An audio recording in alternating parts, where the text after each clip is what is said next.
السلام علیکم ورحمۃ اللہ وبرکاتہ۔ ناظرین، آپ دیکھ رہے ہیں زین مدنی اسلامک چینل اور میں ہوں آپ کا میزبان محمد زین مدنی۔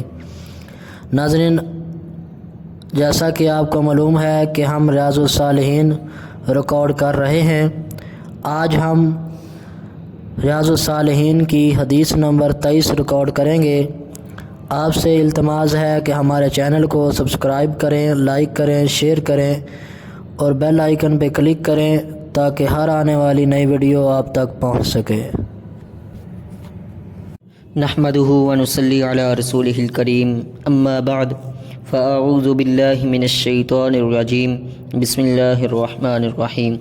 ریاض الصالحین جلد اول اور باب نمبر 2، باب التوبۃ، توبہ کا بیان، اور حدیث نمبر 23۔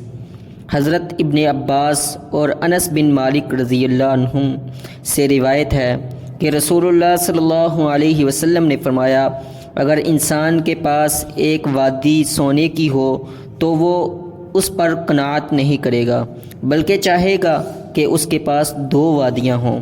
اس کا منہ تو قبر کی مٹی ہی بھر سکتی ہے، اور اللہ تعالیٰ اس پر رجوع فرماتا ہے جو اس کی طرف رجوع کرتا ہے، یعنی توبہ کرنے والے کی توبہ قبول فرماتا ہے۔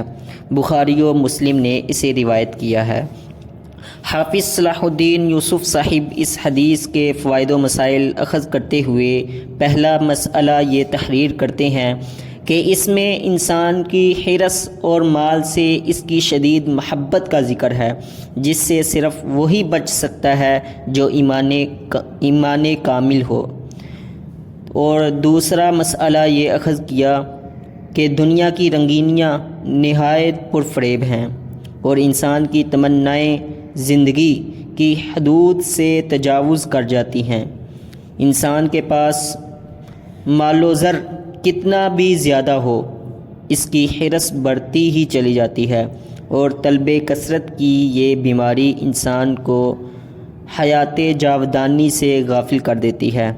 اللہ تعالیٰ کی توفیق کے شامل حال نہ ہو تو انسان اس فتنے سے محفوظ نہیں ہو سکتا۔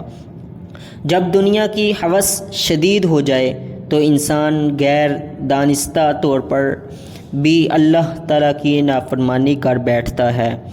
اس لیے اللہ تعالیٰ کی طرف رجوع اور توبہ کی ہر وقت ضرورت رہتی ہے۔ اور تیسرا مسئلہ یہ اخذ کیا کہ دنیا کے تمام فسادات کی بنیاد پیٹ اور شرمگاہ ہے۔ انسان کا پیٹ دنیا میں بڑھنا مشکل ہے، اسی لیے تو رسول صلی اللہ علیہ وسلم کا فرمان ہے کہ آدمی پیٹ سے برا کوئی برتن نہیں۔ آدمی کو تو چند لقمے کافی ہیں جن سے اس کی کمر سیدھی رہے، اور اگر لا محالہ زیادہ کھانا ہی چاہے تو 1/3 کھانے کے لیے، 1/3 پینے کے لیے اور 1/3 سانس کے لیے رکھ لے۔